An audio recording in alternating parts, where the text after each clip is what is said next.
This land was made for you and me. Welcome back, everybody, to the People Who Speak radio show. I'm your host for tonight, Steve Johnson. The People Who Speak show normally airs every Tuesday from 6 to 7 Pacific and 9 to 10 p.m. Eastern on the BBS radio network. You can participate during the show with call-in questions for our guests toll-free in the United States and Canada on 1-888-429-5471. That's 1-888-429-5471. This is a fantastic show tonight. We're talking to a very special guest right here, a former bodybuilder and CPA accountant. Today, in 2015, Mr. Ty Bollinger is more widely known as the author of the best-selling book on cancer, Cancer Step Outside the Box, a book which I consider is the encyclopedia of alternative cancer treatments. A very big warm welcome to the show, Mr. Ty Bollinger, sir. Steve, great to be on the show with you, my friend. It's been a long time, hasn't it? Oh, yes. I believe I spoke to you in an interview and got to know you about 4 or 5 years ago, maybe 6 years ago. It's fantastic to hear your voice. I hope you're doing well. Yeah, I am. And you're right. It was about 6 years ago. I think it was 2000. Actually, I think it may have actually been 2008 that we first met. But wow, time flies, doesn't it? Absolutely. We'll be taking audience questions after the first half hour of the show. But my first question to you, Ty, is how long have you actually been researching alternative cancer treatments, and how did you get started?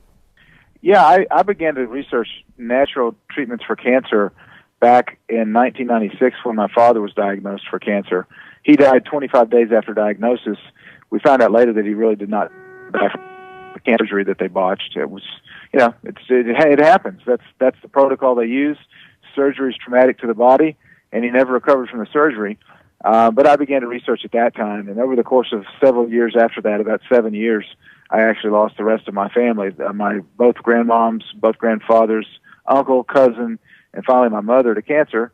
And at that point, I figured that I needed to put all of this research that I've been doing over the years into a book form, and that's when I published my book, Cancer Step Outside the Box, in 2006, which was a few years after my mother had died. So the journey for you was a personal one, having suffered so much at the hands of what we call the big three, the slash and burn. Can you just go through what the big three are in pharmaceutical terms?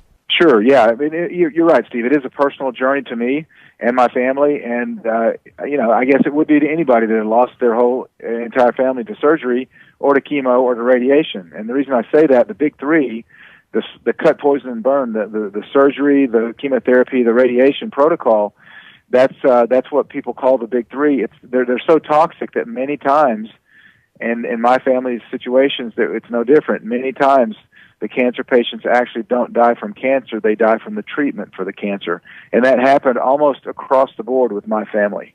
More recently, you've spoken at quite a few conferences. What has that been like for you, and what has some of the latest news and findings been released in cancer research? Yeah, I have, Steve. Over the last several years, I've been speaking quite a bit. I've been speaking at cancer conferences and health expos across the United States, and just getting a chance to share my story, and not only that, but really to talk about solutions to this pandemic, because cancer really is a pandemic. It's according to the World Health Organization just a few years ago, 1 in 2 men alive today, 1 in 3 women that are alive will face cancer.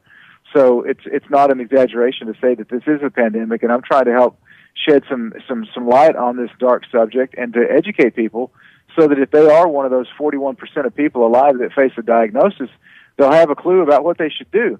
You see, the problem that I have, Steve, and I know that you share this with me, is that people go in and they're diagnosed with cancer immediately. They're told they're scared into submission, for lack of a better term, from the oncologist. They're told, look, you're going to die in 3 or 6 months if you don't do our treatment. So we got to start you tomorrow on chemotherapy after we cut it out tonight, and then we're going to do a radiation after that just to make sure. And before you know it, there's this whirlwind of emotion. You are swept into this treatment protocol, and that's really your only choices if you have not educated yourself ahead of time. And so, that's really my purpose, my mission now, is to educate people that they do have options, that cancer doesn't have to be a death sentence, that you don't have to go in for chemo, radiation, and surgery, that there are other options.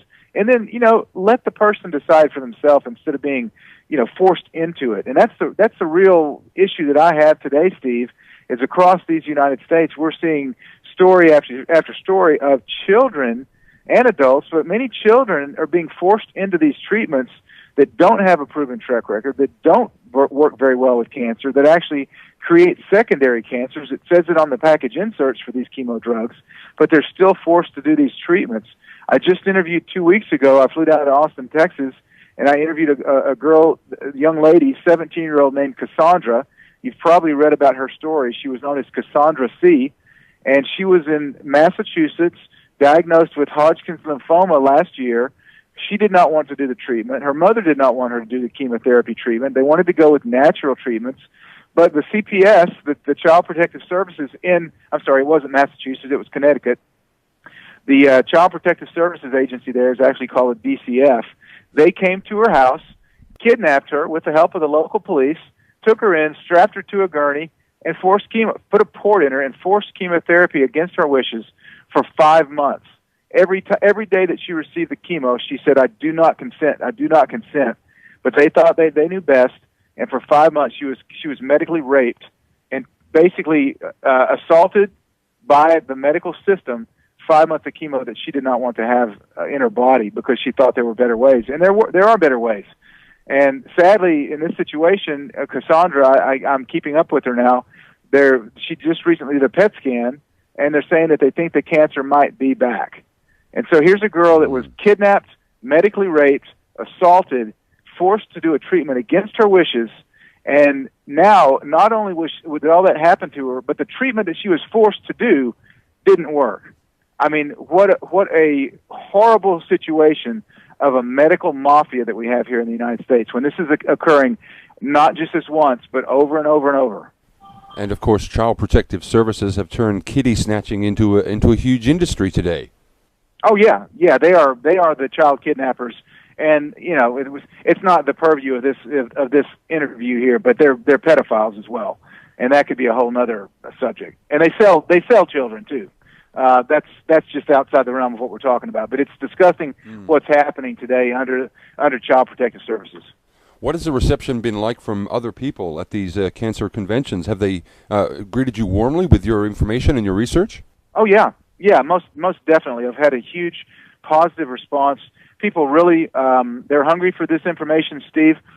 The truth resonates with people, and they realize that they've been hoodwinked, and they're sick of it, and they want to know the truth.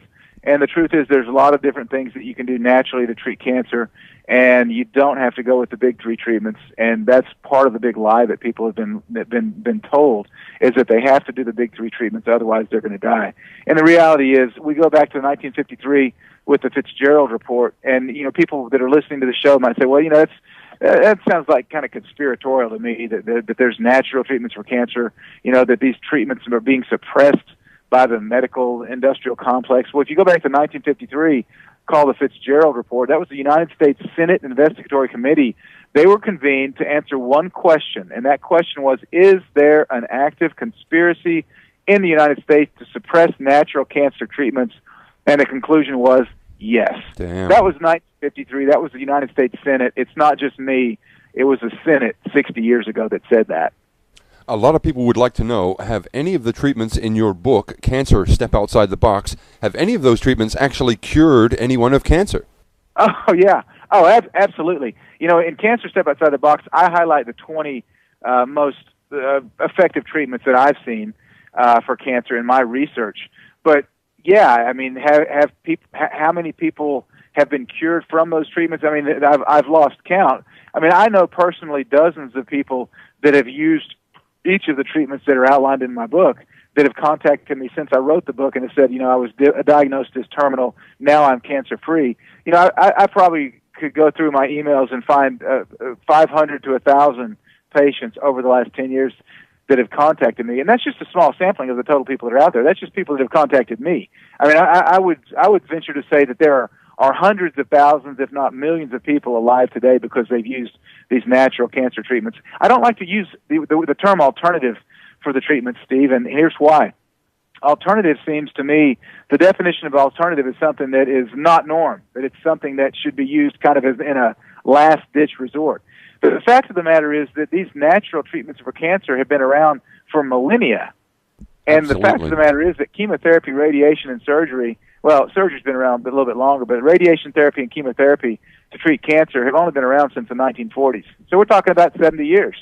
I would venture to say that those should be what's called alternative treatments, and the natural treatments, the homeopathic treatments, and the herbal treatments, and the chiropractic, and the naturopathy, and all of these things that we think today is quackery, they're actually the real treatments. They should be the mainstream treatments, and the chemo and radiation and surgery should be the alternatives. I'm going to throw some things out here and see what sort of response I get. Yeah. How about B17 and apricot and apple seeds? Don't they both contain some kind of arsenic?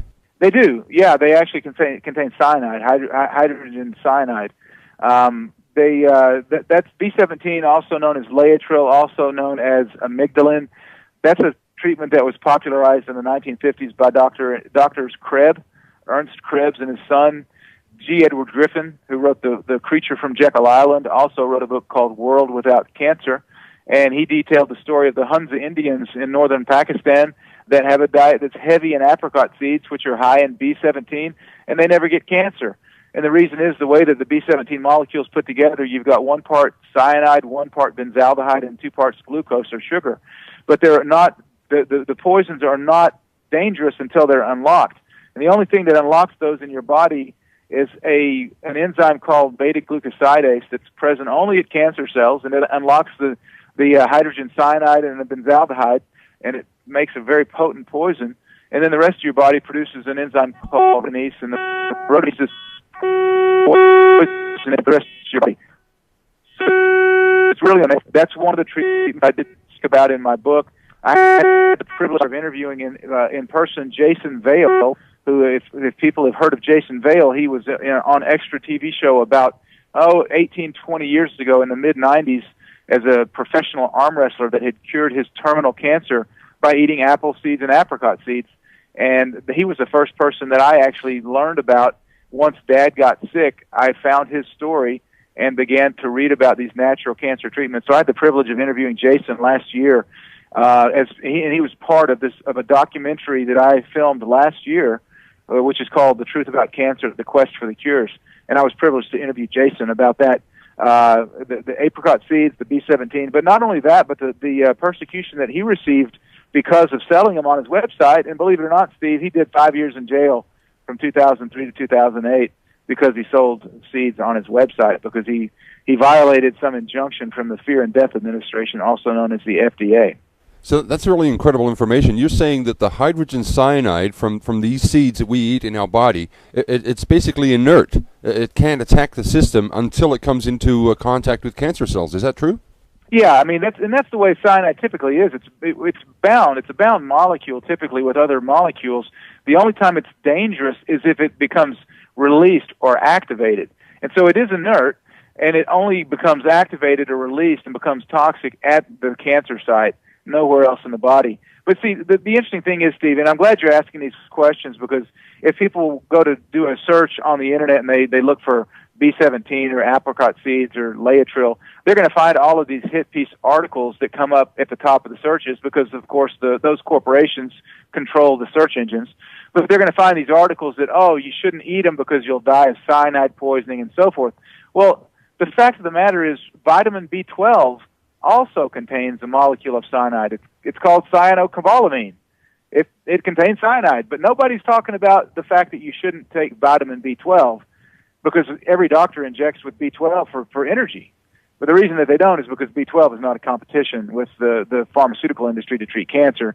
B17 is, and that's why that molecule of cyanide gets lambasted on the internet, and that's why no one reads about vitamin B12 being dangerous, because it's not. That's what sets you aside from all the other cancer researchers, Ty, and I love this stuff. You've done the research at a molecular level. You know what you're talking about at the molecule level, and that's what sets you aside from many other cancer researchers that I've found. You've looked into it, not only the obvious stuff, the herbal remedies and the stuff we should be taking, that we have been taking for hundreds of thousands of years, but you've also looked into those other researchers that have done certain things, like Royal Raymond Rife. Can you tell us who this guy was?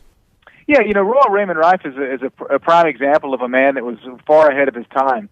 He developed a microscope. He called it a beam ray microscope. He was able to use high, like I think he was able to magnify things up to 60,000 times, which back in the 1930s and 40s was unheard of. And he was able to see changes in the blood. He called them pleomorphisms. But he's also able to determine that cancer cells have different frequencies than normal cells, and he was able to pulse those frequencies through the body. These resonating. I'm sorry, they're not resonant frequencies. There's another term for it, and I lost the word. But they're frequencies that are just barely off the frequency of the cancer cells, and what it would do is basically agitate them and make them implode. It would kill the cancer cell. So Rife developed a frequency generator that was able to kill cancer cells. Now, this was a generator that was featured on the front page of the San Diego newspaper, the Los Angeles Times. There were medical conferences that were given in his honor. But again, front page stories. This scientist creates a frequency generator, kills cancer cells. Now, at that time, the head of the American Medical Association was a man named Morris Fishbein. Fishbein came and he wanted to buy Rife's technology from him, but Rife wasn't selling. So at that point, they went on a witch hunt. They began to harass Rife. I think the IRS even got involved. His office was broken into. Several people around Raymond Rife, Royal Raymond Rife, died mysteriously. Several of his medical records were burned. Some of his books were burned, and Rife ended up dying in jail. Or after he went to jail for a while, they trumped up some charges against him. He got out of jail and ended up dying from a drug overdose because they basically wrecked his life. And the reason they wrecked his life is because he was curing cancer outside of this medical box that you're allowed to cure cancer in. And the powers that be, big pharmaceutical companies, the medical mafia, did not like it, so they ruined his life. And so that's the story of Royal Raymond Rife. The same thing happened to Harry Hoxsey, who was treating cancer in Dallas. He had 17 clinics across the country in the 1940s called the Hoxsey Clinic. Mm-hmm. They used an herbal tonic that his grandfather had developed when he realized that when horses got sick with cancer, they went out and chewed on certain herbs in the field, and they began to get better. He turned that into the Hoxsey tonic. As I mentioned, 17 clinics across the country.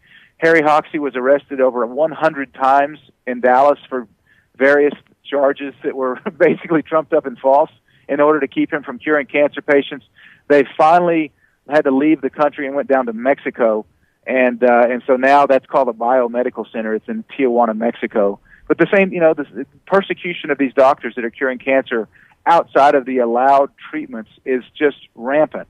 And that's just a couple of stories. I could spend the rest of the show talking about doctors that I have spoken to or that I'm aware of that have been run out of the country because they committed the crime of treating cancer and curing cancer naturally without chemo and radiation. Now, in your own personal cancer journey, doing your research, have you ever spoken out about Big Pharma and the medical mafia, and was that part of your decision to escape from America? Oh, sure.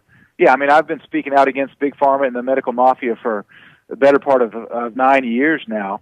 And, we've received death threats and all kinds of stuff when I first put the book out. After a while, I just said, you know what? I'm not going to be living in fear, which I did for a while. And I said, I'm going to just roll the dice. I'm going to go out there and speak the truth and just trust God to protect me, because I think I'm on a mission that he wants me to be doing. And I think he wants me to be sharing this truth with people and helping the world. And so, over the last several years, I don't worry about anything anymore. I just go out and speak the truth. Even though, there are some strange things happening, Steve. I don't know if you've been following the story of I think over the last month, there's at least 8, maybe 10 natural doctors that have been either committed suicide or been found dead, or a couple of them have been ruled as murdered. Are you familiar with that story? Yes, sir. I've heard about the story. I'm still not sure what to make of it, but I do know during the anthrax outbreak, a lot of microbiologists and virologists suddenly died. It seems to be the way when there's something like this happen, and when big companies start to influence things, scientists start dying. Is that not the case? Yeah, I don't know what's going on. Maybe it's all big one stinky hairy coincidence. I don't know. But the bottom line is that there are, over the past month, there's been about 8 or 10 natural doctors that have been found dead, committed suicide, been murdered, or whatever. So I don't know if they're connected, but it just sure is coincidence. It's a big coincidence if they're not related. But I don't have any information that tells me otherwise. But if something stinks, then there's probably rotten or dead fish somewhere. And in this case, something stinks. Do you believe they would go to the extreme or to the extent of actually bumping doctors off in skiing accidents and things like that? Absolutely, I do. Yeah, and they have in the past. And you mentioned, the microbiologists that were after 9/11. being found dead. That's just the way they operate. This is not a political discussion here per se, but if you look back at the Clinton body count, that's really indisputable at this point in time. You can go back and you can see the people that were associated with them that knew information that could have hurt them, and they were somehow found dead here or there, or committed suicide by shooting themselves twice in the head, or whatever weird circumstance might be. That's just the way that the elites operate. And so would it surprise me if the medical elites are doing this, if Big Pharma or somebody within the medical mafia is knocking off these doctors? No, it wouldn't. Do I have any proof that they're doing it, or do I have a reason to suspect them of doing it? No, I don't, but it wouldn't surprise me. Absolutely. In your researched opinion, is there any evidence showing that cannabis or CBD24, THC, has ever done anything to help anybody with any sort of medical problems? Is it, in your opinion, can it be a cure for cancer? Well, yeah, and it's not just my opinion, Steve. It's every study that I've read over the last 40 years, since 1974 was the first study that was done on cannabis at the behest of the DEA and the National Institutes of Health at the University of Virginia Medical School. And this is after Tricky Dick had declared a war on drugs and a war on cancer, and they figured that they were going to kill two birds with one stone here. You see, they wanted to determine that cannabis causes cancer, but to their dismay, the researchers at University of Virginia determined that cannabis actually was effective at treating 3 different types of cancer. So the DEA came in and they buried the study. We didn't learn about this for several years. But since that time, there have been dozens of studies that have shown that cannabis is effective at treating up to 12 different types of cancer. So it's very medicinal, which when it comes to cancer, and I can, I've got several articles that you can go to my websites, cancertruth.net and thetruthaboutcancer.com, and you can read the articles I've written on hemp, on cannabis and cancer. I've got all of the links to the scientific studies to prove the fact that it's effective at treating 12 different types of cancer. So you can go there if you think that I'm full of hooey, because I'm not. There's actually studies that are published on PubMed that show that. But not only cancer, but, we can look at epilepsy. Cannabis is very, very effective at treating epileptic seizures, very effective at Parkinson's disease, Alzheimer's disease.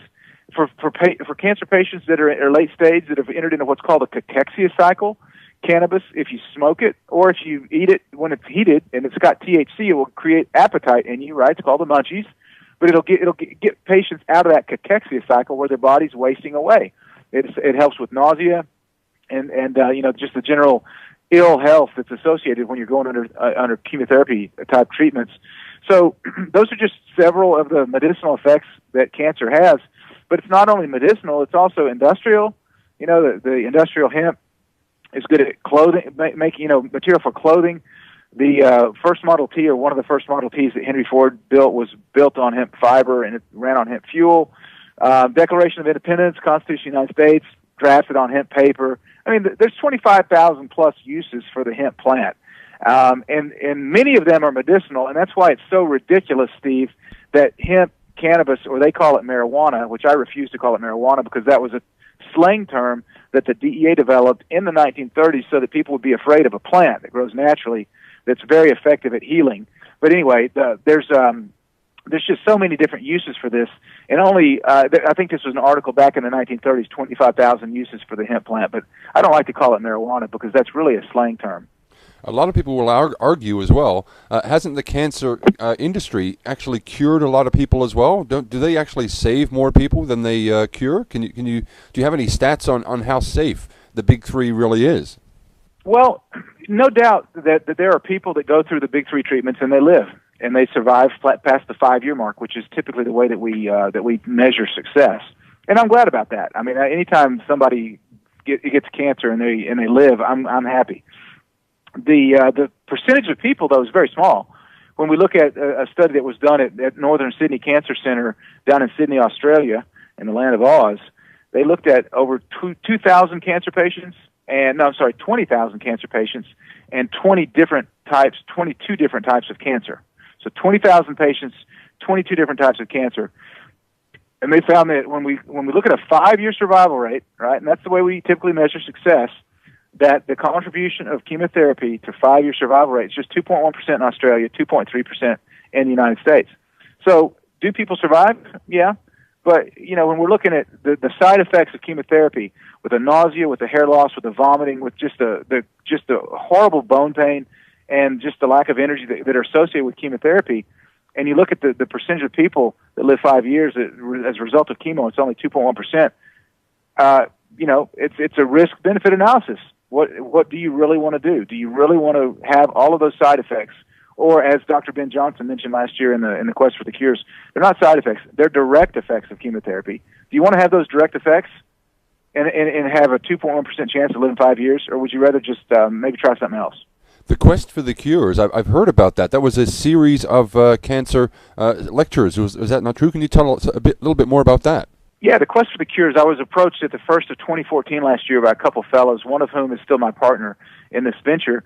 And they said, look, Ty, you developed a reputation over the last 8 years or so as being honest, and you know what you're talking about with cancer, and we think that there's a bigger audience of people that we need to reach that won't read your book. So we proposed this, and they proposed that I travel across the United States and do interviews with doctors and scientists and researchers and cancer patients and get their story about what they're doing to treat cancer naturally. So I did. And that was in the spring last year. We released the Quest for the Cures in the spring and just had a huge response to it. People loved it. And so then we produced another documentary in the fall last year called The Quest for the Cures Continues.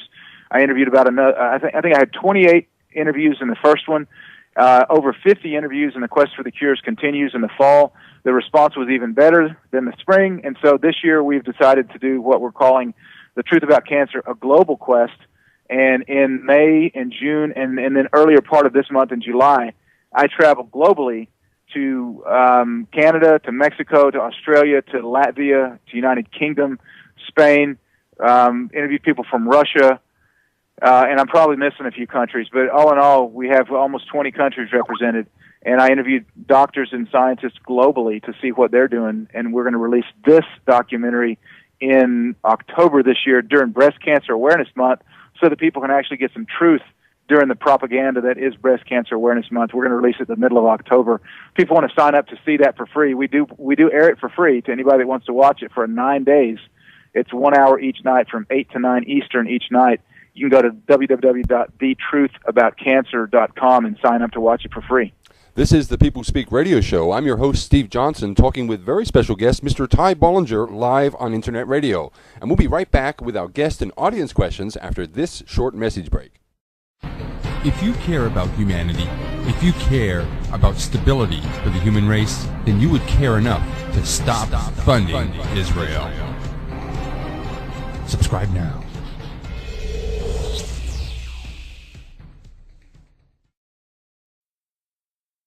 I'm your host, Steve Johnson, and we're back with our guest tonight. He's an alternate cancer researcher. I should say he's a regular cancer researcher, not an alternate one, and a renowned book author, webmaster of the website called Cancertruth.net, and author of the book, Cancer, Step Outside the Box. Welcome back there, Mr. Ty Bollinger, sir.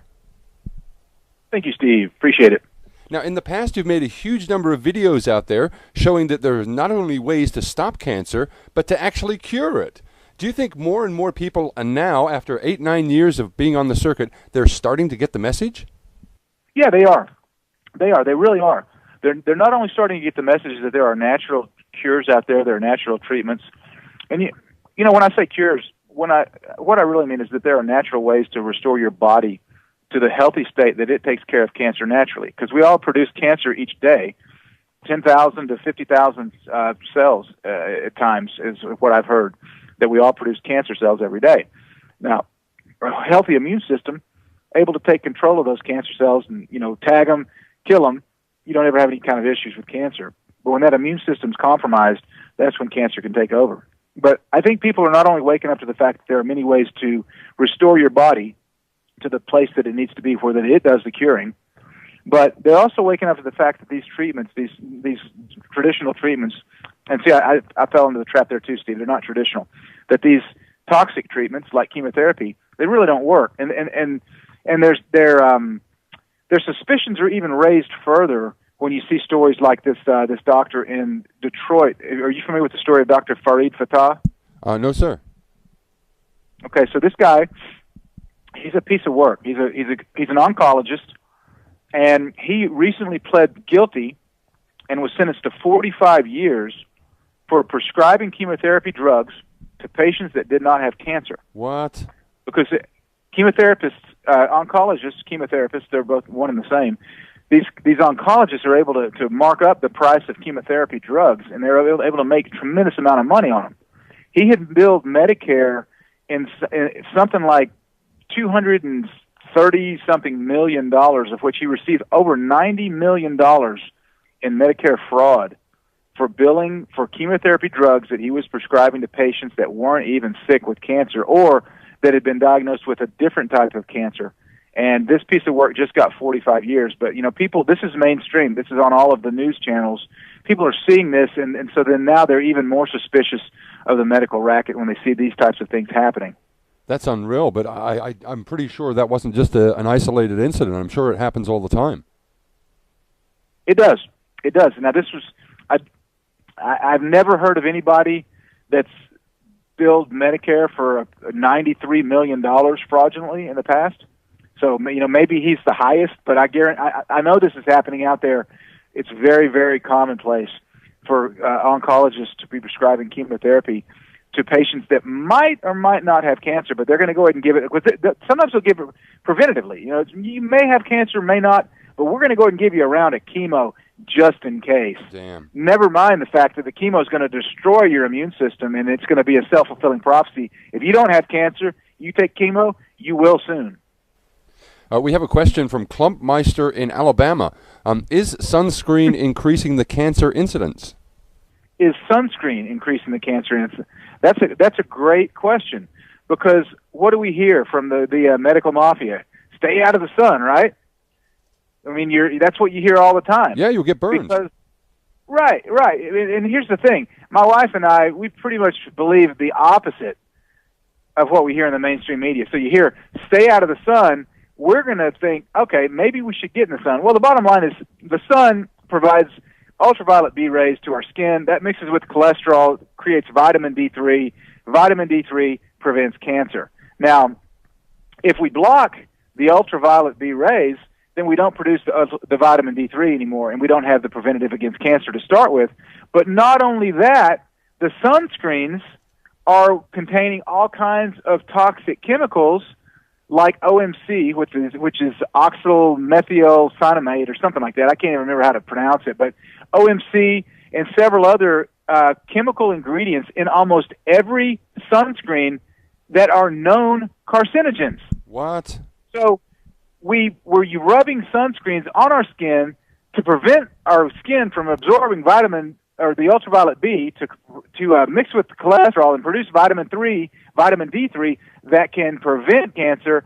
And not only that, we're rubbing sunscreen on these chemicals that are actually carcinogenic. In other words, they cause cancer. Yeah, let's stay away from the sunscreens. I'm not saying that you want to go out and spend 10 hours and get fried like a lobster, but there's natural sunscreens that don't contain the carcinogenic chemicals like the OMC, like the titanium dioxide and other things that can cause cancer, cause DNA damage. We have another question. Some scientists say getting cancer is a matter of genetic bad luck. What is your opinion on that? Well, they need to read the studies that are put on the American Cancer Society website and the World Health Organization. And not that these are big bastions of truth, but mainstream people want to look and see, does the American Cancer Society say this? What do they say about that? Well, the fact of the matter is that if you go to the American Cancer Society's website, you can pull down a PDF document called Cancer Facts and Figures 2015. And on that, it says that only 5% of cancers are genetically linked. The other 95 are related to environmental toxicity and other lifestyle choices. So even the ACS, even the World Health Organization, they only pin about 5% of cancers due to genetics. We have a question from Crab Fisherman in Tennessee who says, what would this guy know? He's an accountant, not a scientist. What would you say to a guy like that? Well, you know what? I'm an accountant, and that's correct. But just because I'm an accountant doesn't mean that I can't be a scientist. And I guarantee you I am a scientist. I'm self-taught, but I am a scientist. But that's something that somebody would throw out to try to discourage other people that maybe aren't medical doctors from doing their own research. Just because you have MD after your name, just you have medical doctor after your name, doesn't mean you know much of anything. And here's why. Medical schools were co-opted in 1910 by what was called the Flexner Report, and when John Rockefeller and Andrew Carnegie teamed up with the American Medical Association to take over medical school education in the United States. And they did it through the Flexner Report. It was submitted to Congress. You can look it up, and you can see that what I'm saying is true. And as a result of the Flexner Report, what they determined was that the medical schools in the United States that were teaching sound medicine were the ones that were pushing drugs, because you see the Rockefellers and the Carnegies wanted to take over the drug industry. They already almost monopolized it, but they wanted all of it with their chemical companies, and they got it after the Flexner Report, because now they had an audience to sell, to push all of their chemicals, which are now called drugs, pharmaceutical drugs, on the unwitting public. That's the Flexner Report of 1910. As a result, all of the schools that taught homeopathy, that taught naturopathy, herbalism, chiropractic, all the things that have been around for millennia were pushed out of the way for drug-intensive medicine, pharmaceutical medicine that we have today. And as a result, medical school education, they only teach drugs. I mean, last year in the Quest for the Cures, I interviewed about a dozen doctors that went to medical school and asked them this particular question: how much training did you get on nutrition when you were in medical school? And the range of answers was from none to about 3 hours one day, on one afternoon, 3 hours. So they don't know anything about nutrition, which is the most important part of your health. So to answer the question, or to retort to that statement, just because you have somebody that has an MD after their name doesn't mean that they know a heck of a lot about health, because they're not educated about nutrition, the most important part of health, in medical school.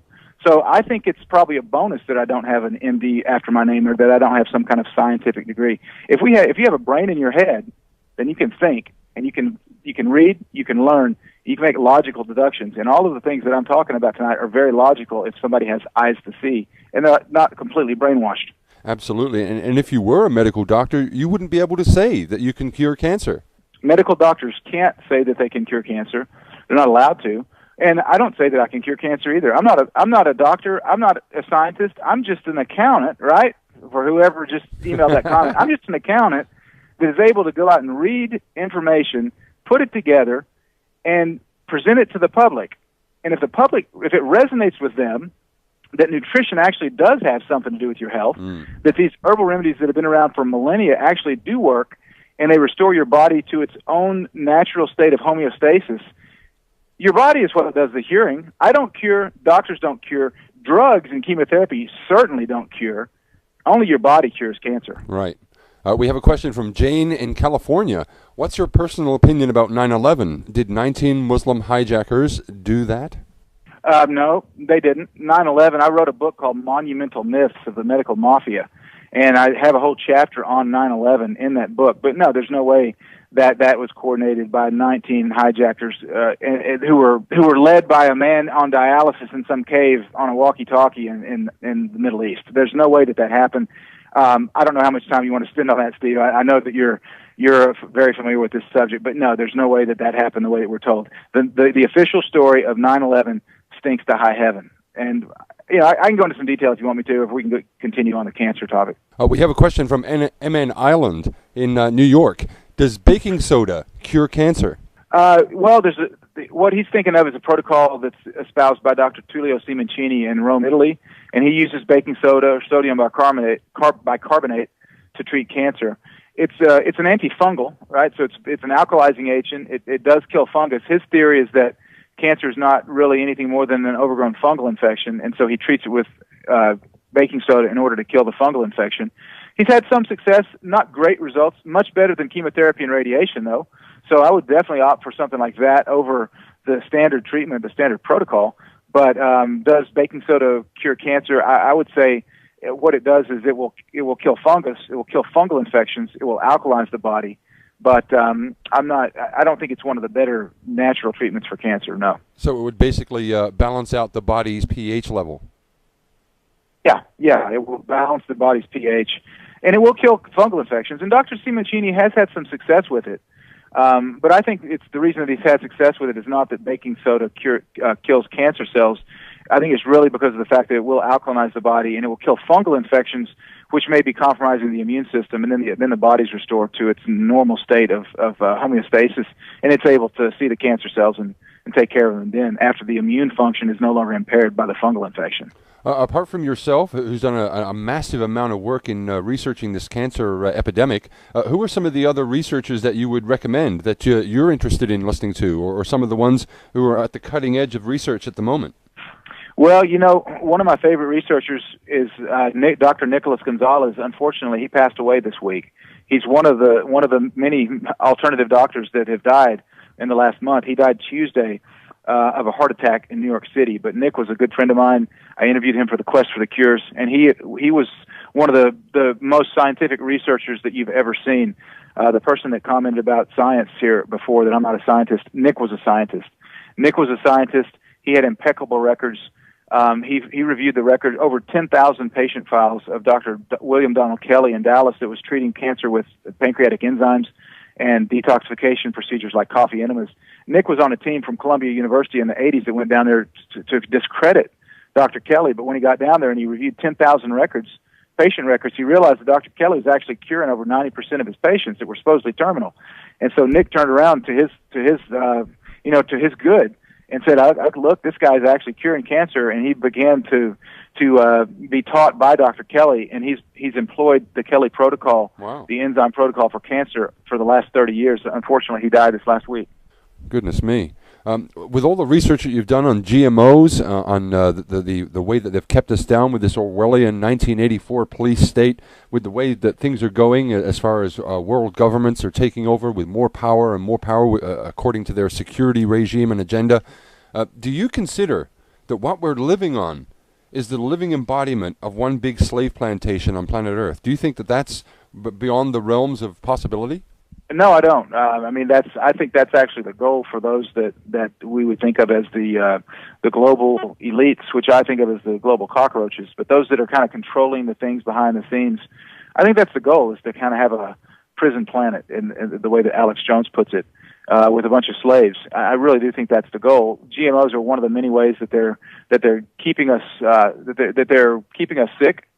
GMOs are not healthy. They are not needed to feed the world, and they do cause cancer. The Seralini study showed that. If you don't believe that, you can just go read about it, the Seralini study. And the only difference between the Seralini studies and those studies that Monsanto had been doing to prove that their GMOs were safe is the fact that the Seralini study carried the GMOs. They fed the GMOs to the mice for 2 years, when Monsanto stopped feeding them GMO corn in about 90 days, and they stopped the study.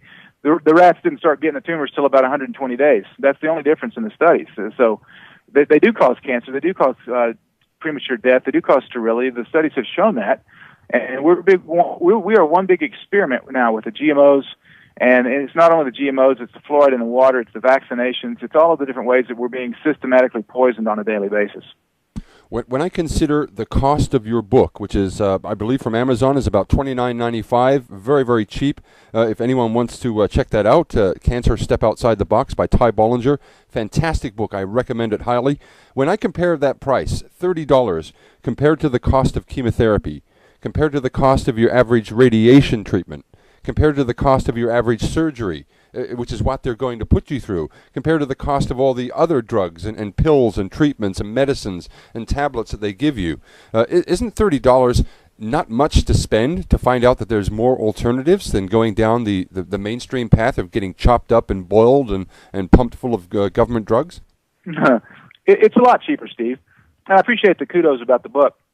But, people want to buy the book. It's got a lot of good information that's all there for you, but if you don't want to buy the book, that's fine. The information's out there. One of the articles that I just read today was going over the outrageous cost of chemotherapy drugs. It's funny that you mentioned that.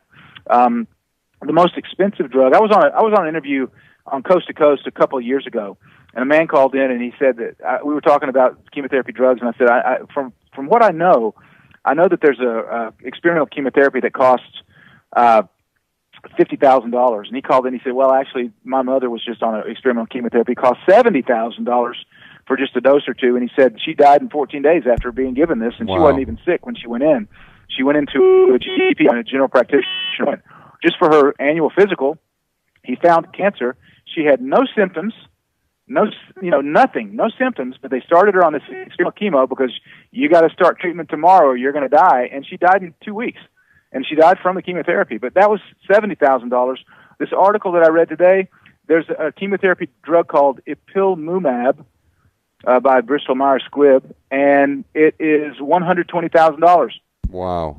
The number 2 most expensive chemotherapy drug is Sipuleucel T, $90,000 for 3 doses. Oh, you get 3 doses for $90,000. Okay. There is a drug called bevacizumab, $90,000. Paclitaxel, $80,000, and the list goes on and on. Here's one down here, another one for $120,000. Ofatumumab, $120,000. I'd say that's a little bit more expensive than buying a $30 book or buying a $10 or $15 package of supplements, vitamin D, that a Creighton University study showed that vitamin D in proper doses can prevent 77% of cancers. You can get a good bottle of D3 for about $15, or you can go out and get it in the sun for free, as long as you don't use the sunscreen that causes cancer. Now, if somebody wanted to get your book and they wanted to download it straight away, is there a possibility for a Kindle version or a PDF that they can pay how much for? Yeah, there's a PDF version. It's on cancertruth.net. You can go to get the PDF version. I think it's like $25. Awesome. Maybe 20. I don't remember. It's been so long since I've looked at it. Fantastic. Division of the people is really what this is all about, to keep people divided amongst themselves, divided amongst their opinions about cancer, divided amongst religion and culture. Do you see that that's one of the biggest problems we face today, is division of the people?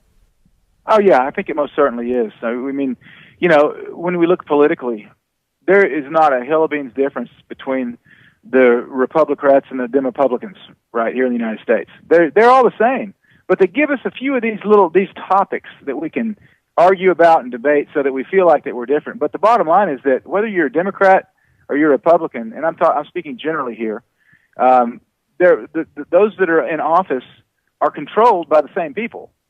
They just kind of give us these little issues to fight about and bicker about so that we stay distracted and we stay divided. Because united we stand, divided we fall. They want to keep us divided, and that we don't realize that they're all the same. We look at the Bushes and the Clintons and Barack Obama and that family. Look, they may hate each other on TV screen and they may criticize each other publicly, but they go vacation together in the off season when they're not. It's almost like a World Wrestling Federation event when you see a political rally. It's like it's scripted. It's not real. That behind the scenes that Akbar the Bavarian and the incredible, the Ultimate Warrior, they're really friends. But they hate each other in the ring. And that's the same way that politicians are doing today. They're all controlled by the same people. And those same people are the ones that want global governance, that want us to be a dumbed-down prison planet.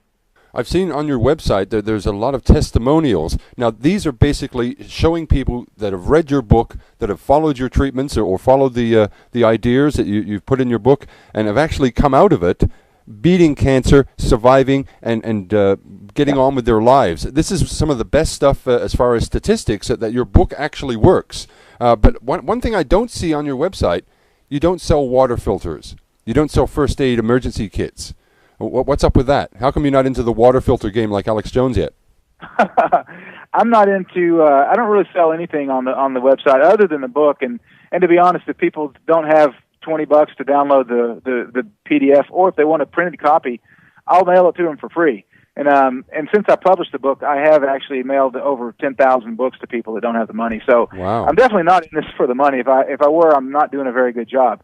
But no, I don't like to hawk stuff on the website. Not that there's anything wrong with selling good products, but I just choose not to. And what sort of feedback have you got from Cancer Step Outside the Box? I know you get mails every day from people who have read the book. What are they basically saying to you? Yeah, they people. It's really humbling.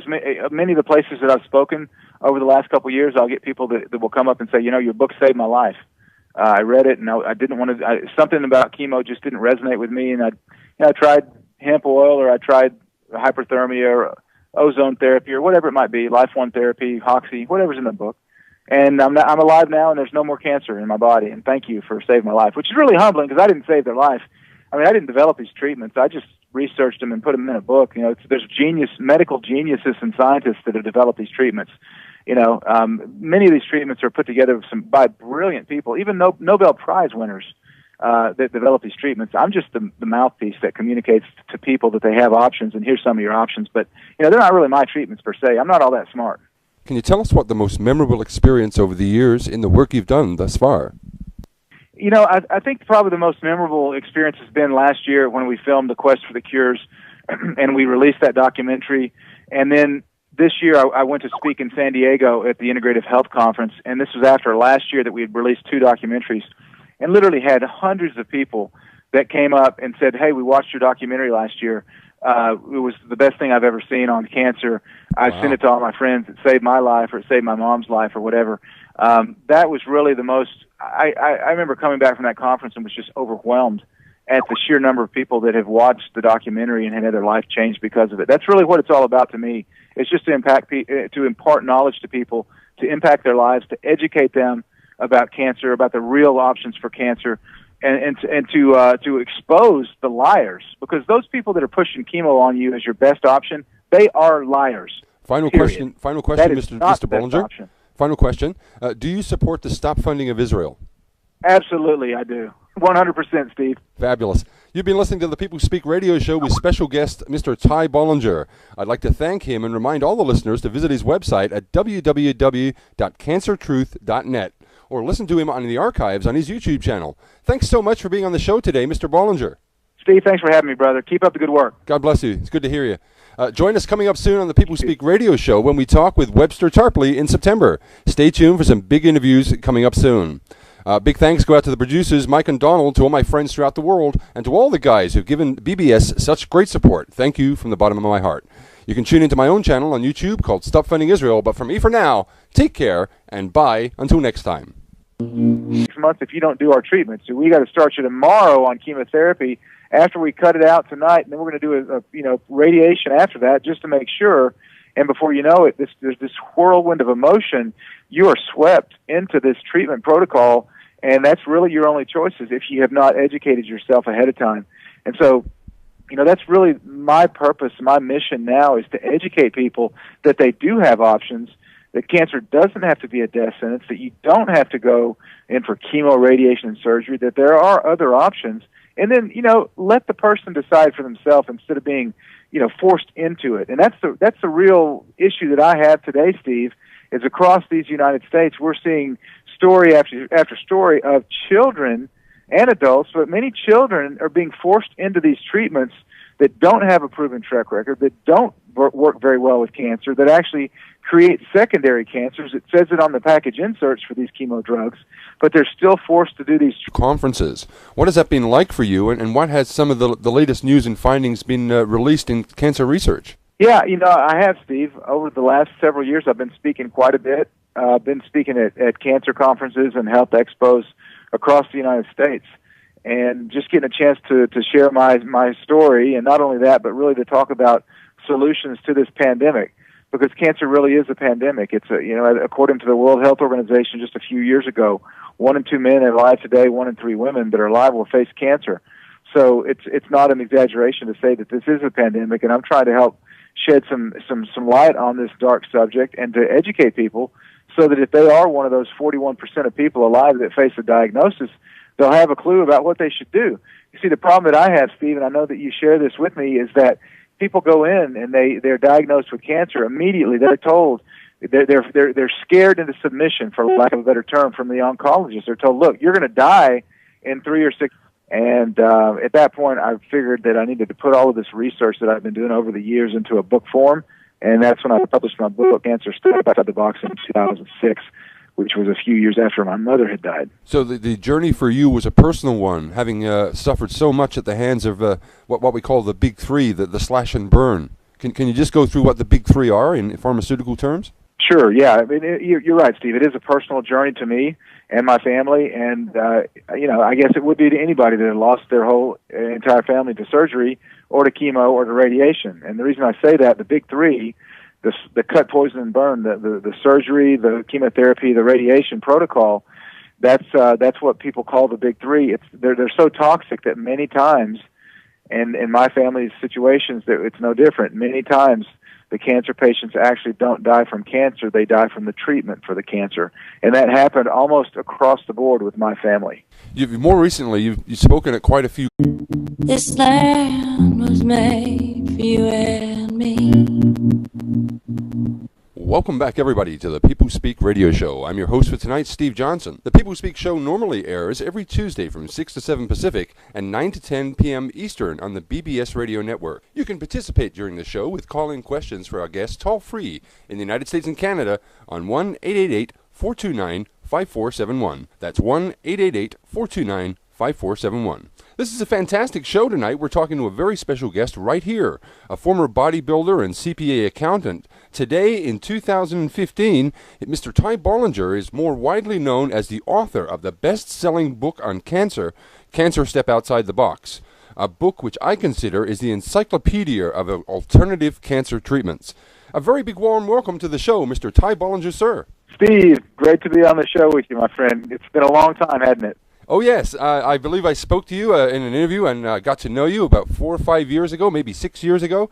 It's fantastic to hear your voice. I hope you're doing well. Yeah, I am. And you're right. It was about 6 years ago. I think it was 2000. Actually, I think it may have actually been 2008 that we first met. But wow, time flies, doesn't it? Absolutely.